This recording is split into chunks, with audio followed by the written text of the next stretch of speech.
journey through the extraordinary life of Prince Siddhartha, who would later become the Buddha. In the previous episodes, we delved into the remarkable events that unfolded during the first week of his birth. Today, in episode 8, we are turning the pages of history to explore the captivating story of Siddhartha's childhood. Join us as we uncover the formative moments that shaped the early life of the future enlightened one. King Shuddhodana went to great lengths to make sure that Prince Siddhartha became deeply interested in secular life. He had guards positioned around young Siddhartha, not just for his safety against outside dangers, but also to make sure he didn't experience any discomfort or unhappiness. King Shuddhodana was firm in his rule that elderly, unwell, or sorrowful individuals should stay away from the prince. To make this happen, he appointed Prajapati as the new queen of Shakyan. She led a group of maids and servants who were fully dedicated to looking after the prince around the clock. You might be wondering why the king invested so much in Prince Siddhartha when he also had another son, Prince Nanda. Well, it was all because of the prophecy made by the 8 seers during Siddhartha's naming ceremony. 7 of them glimpsed 2 possible futures for Siddhartha. He could either become a Buddha or a wheel-turning monarch. What is a wheel-turning monarch? A wheel-turning monarch is a term used to describe a wise and just king who rules with the intention of making the world a better place. In this context, it indicated the potential for Siddhartha to lead the Shakyan state to greater power and prosperity through his leadership.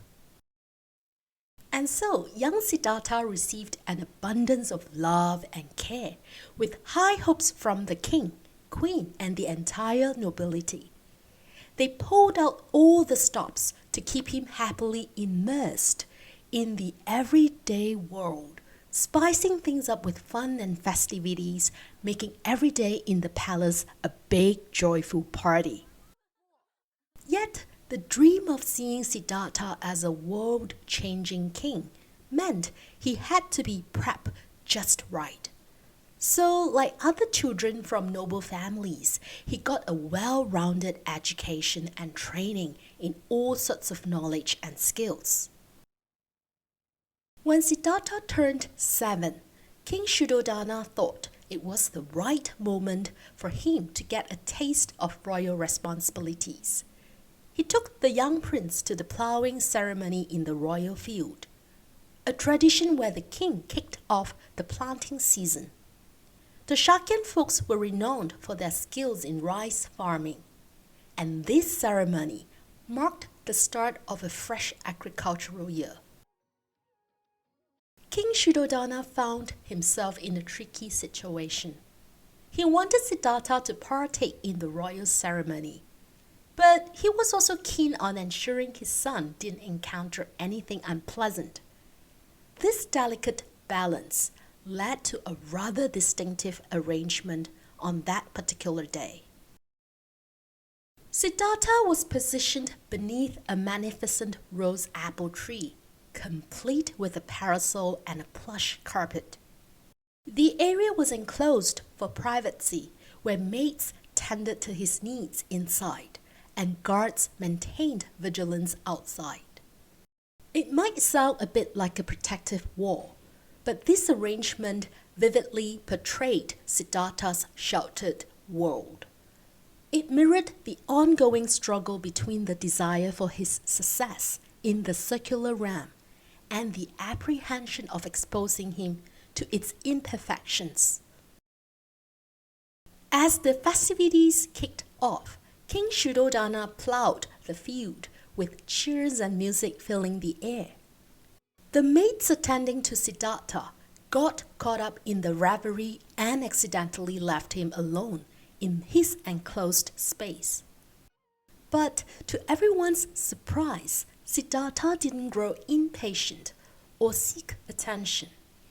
Instead, he sat down to meditate and reached the first stage of meditative absorption, or deep concentration, a skill that stemmed from his past lifetimes of meditation practice.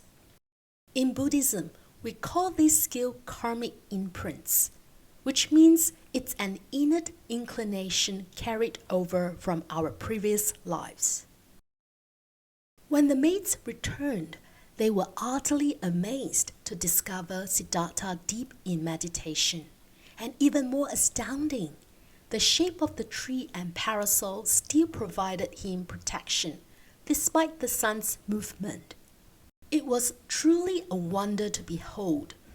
Filled with excitement, they hurried to share the extraordinary sight with the king, who, in response, paid his second homage to his extraordinary son. In Siddhartha's journey, we can totally see some parallels with our own parenting experiences. Balancing a child's playtime and education often stirs up those "I've been there" feelings. Have you ever been in a situation just like King Shuddhodana? Sometimes, without even realizing it, we pass on our unrealized dreams to our children. For example, some parents who missed out on higher education and then nudge their children toward college or university, even if the little ones aren't too keen on it. It's a real mix of emotions. The pure joy of watching our child have a blast while also feeling that tug of concern about their formal schooling.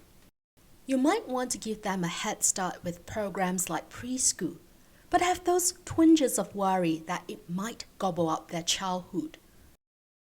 Amid all our efforts to prepare our children for the future, we can sometimes forget just how crucial relaxation is. Think about it. Many of us grown-ups struggle to unwind, and that can have some pretty hefty consequences. The story of Prince Siddhartha offers a fresh perspective on rest. Maybe the ability to quiet one's mind is something to celebrate, not shun. While it's crucial to equip our children with skills for development, it's equally vital to teach them the art of relaxation. Next time you catch a little one taking a break, why not give them a high five and tell them it's super cool to enjoy the moment, doing absolutely nothing. Stay tuned for our upcoming video where we'll dive into some delightful meditation exercises for children.